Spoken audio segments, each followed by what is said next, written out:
नमस्कार दोस्तों। तो रशिया ने यहाँ पर बात बहुत साफ कर दी है कि इनको आपस में लड़ जाने दो। ये सारे यूरोपीय देश जो अभी तक एक बहुत ही एक संगठन बना करके, एक यूनिटी बना करके रशिया के खिलाफ आ रहे थे, जिनका मेन टारगेट रशिया हुआ करता था, अब ये ठीक है कि ये आपस में इनमें अंदर काफ़ी डिफरेंसेस पैदा हो चुके हैं और ये अलग होने जा रहे हैं। बात यहाँ पर नेटो की भी की और रशिया ने बहुत साफ कर दिया कि हम बस कुछ नहीं करना है, हमें सिर्फ चुपचाप बैठ करके इन सारी चीज़ों को देखना है गौर से, और उसके बाद ये खुद ही आपस में कट मर जाएंगे। Let them tear each other apart. ये बात दिमित्री पेस्कोव की तरफ से आई है, और दिमित्री पेस्कोव की तरफ से इस बात का आना मतलब ये कहीं ना कहीं पुतिन की भी सोच है, रशिया की भी सोच है। बहुत ही शानदार पॉलिसी है।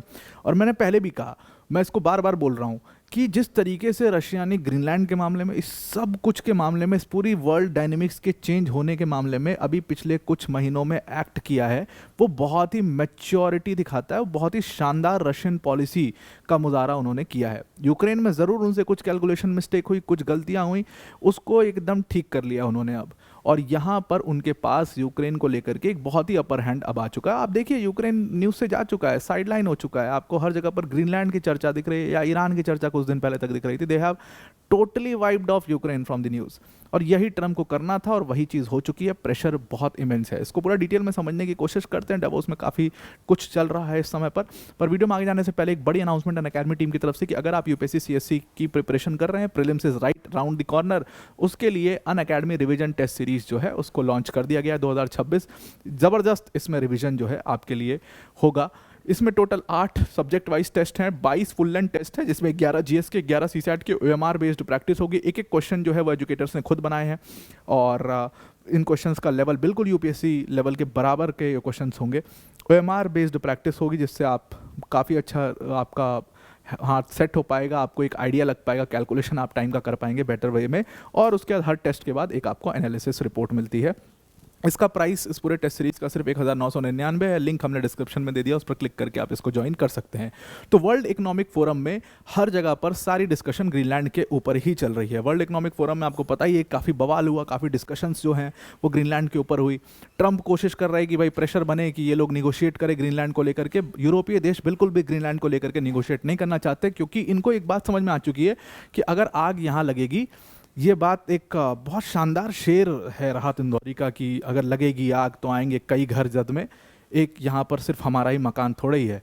तो बात वही बहुत साफ है कि अगर डेनमार्क तक ये बात पहुँच रही है तो ये आगे बढ़ सकती है, फिनलैंड तक ही बढ़ सकती है, और भी देशों को दिक्कत हो सकती है। वो इस बात को अच्छे से समझ करके उसको काफ़ी स्ट्रांगली डिनायल मोड में आ चुके हैं। काफ़ी स्ट्रांगली ये यूएस को उसमें डिनाई कर रहे हैं, ट्रम्प को डिनाई कर रहे हैं कि भाई आप ऐसा मत करिए। और वर्ल्ड इकोनॉमिक फोरम पर उसी के ऊपर खूब चर्चा हो रही है। अब यहाँ पर रशिया जो है वो एकदम साइलेंटली बैठ करके देख रहा है, क्योंकि रशिया का प्रायोरिटी इस टाइम पर यूक्रेन है, ग्रीनलैंड नहीं है। और रशिया का ना ही आर्कटिक इस समय पर प्रायोरिटी, अभी they are into a war, और उनकी प्रायोरिटी जाहिर सी बात वो है, आर्कटिक की तरफ वो देख भी नहीं रहे हैं। हालांकि ट्रंप ने क्लेम किया कि आर्कटिक टेरिटरी को रशिया कब्जा कर रहा है, चाइना कब्जा कर रहा है, एक्टिविटी हो रही है। खुद डेनमार्क के एमपीज ने इस बात तो क्लियर कर दिया, और इस मैटर को जो लोग जानते हैं उन्होंने क्लियर किया कि रशिया की कोई एक्टिविटी नहीं, बल्कि यूएस की एक्टिविटी ज़्यादा है वहाँ पर। रशिया तो पिछले कई सालों से एक्टिविटी वहाँ पर नहीं कर रहा, क्योंकि they are into a war, और वो उसमें दे आर टू बिजी। और रशिया की यही पॉलिसी, जितना साइलेंट रहो उतना बढ़िया है। अगर आप देखिए स्टेटमेंट से आपको साफ समझ में आएगा कि रशियन पॉलिसी जो है बहुत साफ है। रशिया में दिमित्री पेस्कोव जो कि स्पोक्स पर्सन है, उन्होंने कहा कि अगर ट्रंप ग्रीनलैंड के ऊपर कोई भी एक्शन करते हैं तो ये ट्रंप के लिए एक this will be the last nail in his Republican coffin, और हिस्ट्री में he will go very very down into the history. जैसे हिस्ट्री में हम एक वर्ल्ड हिस्ट्री, सिर्फ यूएस हिस्ट्री में नहीं बल्कि वर्ल्ड हिस्ट्री में भी जैसे हम हिटलर को देखते हैं, उसी टाइप से ट्रंप को देखा जाएगा अगर वो ग्रीनलैंड के ऊपर कुछ भी एक्टिविटी करते हैं। ये बात रशिया को बहुत अच्छे समझ में आ चुकी है कि ये सारे जो यूरोपीय देश हैं ये मिल करके ट्रंप को कुछ भी नहीं करने देंगे, ग्रीनलैंड में कुछ भी नहीं करने देंगे। इसीलिए रशिया बहुत कंसर्न नहीं है। बहुत लोग इस बात को क्लेम कर रहे थे कि रशिया बड़ा कंसर्न है, रशिया को ये डर लग रहा है कि अगर वहाँ पर ग्रीनलैंड पर ट्रंप आ जाते हैं तो बड़ी दिक्कत होगी, और दुनिया भर की ये सब बातें हैं। हालांकि ऐसी कोई भी प्रॉब्लम वहाँ पर समझ में नहीं आ रही है, और डिस्कशंस जो हैं वर्ल्ड इकोनॉमिक फोरम पे वो भटक के सीधा ग्रीनलैंड पर जा चुके हैं, और ग्रीनलैंड के ऊपर ही सारी बातें हो रही हैं।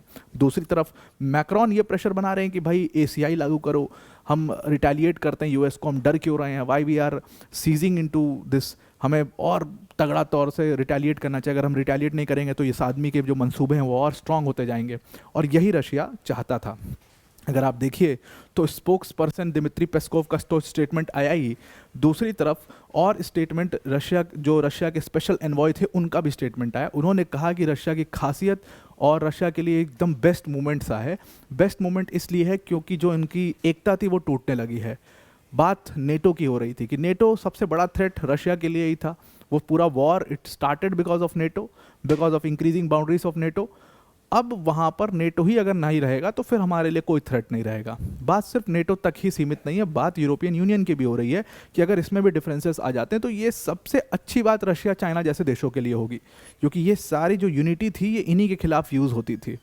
जो कि अभी हमने देखा भी, मैक्रॉन यही तो अपने सारे यूरोपीय देशों को समझा रहे हैं कि हमारी एकता में ही ताकत है। अगर हम मिल करके रिटेलिएट करेंगे तो हम ट्रम्प से भी लड़ सकते हैं, हम रशिया से भी लड़ सकते हैं, हम चाइना से भी लड़ सकते हैं।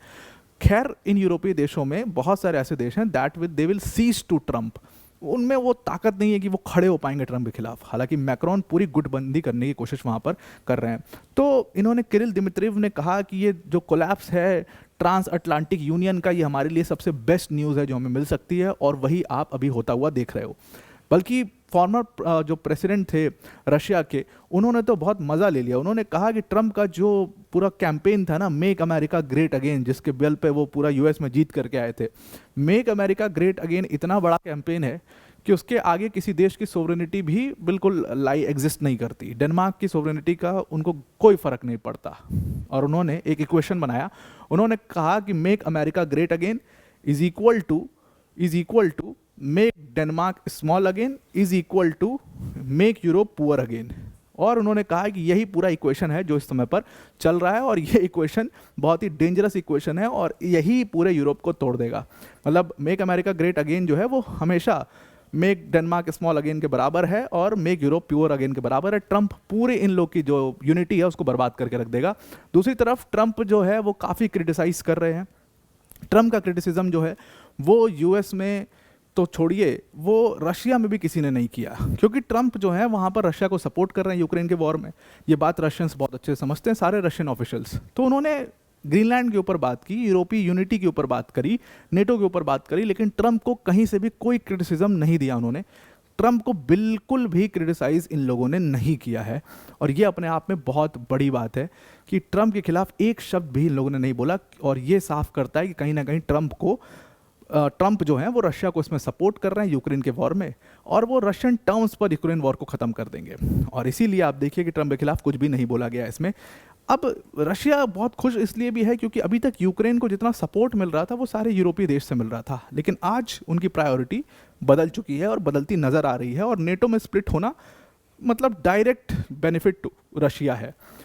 अगर आप इस पूरी डिस्कशन के अंदर देखोगे तो वर्ल्ड इकोनॉमिक फोरम पर जहां पर यूक्रेन डिस्कस होना चाहिए था, वहां पर अब नेटो डिस्कस होने लगा है, और इसीलिए रशियंस जो हैं वो इसको लेकर के काफ़ी कमेंट कर रहे हैं। वो they are very happy about it. हालांकि उन्होंने इस चीज़ को भी कहा कि इसका सीधा इम्पैक्ट तुरंत तो दिखाई नहीं देगा और तुरंत दिखना भी नहीं चाहिए, लेकिन लॉन्ग टर्म में इसका इम्पैक्ट बहुत अच्छा दिखेगा, क्योंकि अगर ये बात जो चेंज हो चुकी है, ये बात बिल्कुल बदल चुकी है और अब ग्रीनलैंड पूरा मेन मुद्दा बन चुका है, यूक्रेन मेन मुद्दा नहीं है, तो ये हमारे लिए बहुत ही ज़्यादा फायदे की बात है। और इसीलिए हम कुछ भी नहीं करना चाहते इसमें, ना ही हम कोई स्टेटमेंट देना चाहते हैं, ना ही हम कोई इसमें अपना थ्रेट दिखाना चाहते हैं कि हमारे लिए थ्रेट है और आर्कटिक टेरिटरी पे ट्रंप ऐसा क्यों कर रहे हैं। ये सब हम कुछ नहीं करना चाहते। इनको let them tear each other apart, और उसके बाद हम उसका बचे हुए टुकड़े का मजा लेंगे, और यही आइडियल सॉल्यूशन है। ट्रंप की कोशिश क्या है? ट्रंप लगातार कोशिश ये कर रहे हैं कि ट्रंप ग्रीनलैंड को लेकर के सारे यूरोपीय देश जो है ये आपस में डिस्कशन करें, ये एक कंक्लूजन तक पहुंचे, ये निगोशिएट करें। इसीलिए उन्होंने 25% का टैरिफ भी लगा दिया। उन्होंने कहा निगोशिएशन जब तक नहीं होगी तब तक ये 25% का टैरिफ लगा दिया जाएगा। अब यहाँ पर यूरोपीय देश जो हैं वो इससे और ज़्यादा गुस्सा हो चुके हैं। मैक्रॉन उसके नेता बन करके उभरे हैं। मैक्रॉन का कहना है कि हम इसको रिटेलिएट करते हैं, 25% का टैरिफ है, और ऐसे ये झगड़ा जो है वो आगे बढ़ता चला जा रहा है। लेट्स सी ये कहाँ तक पहुँचता है। तो अब आपको ये पूरा आर्टिकल समझ में आ गया होगा। आज के लिए इतना ही। Thank you and have a nice day.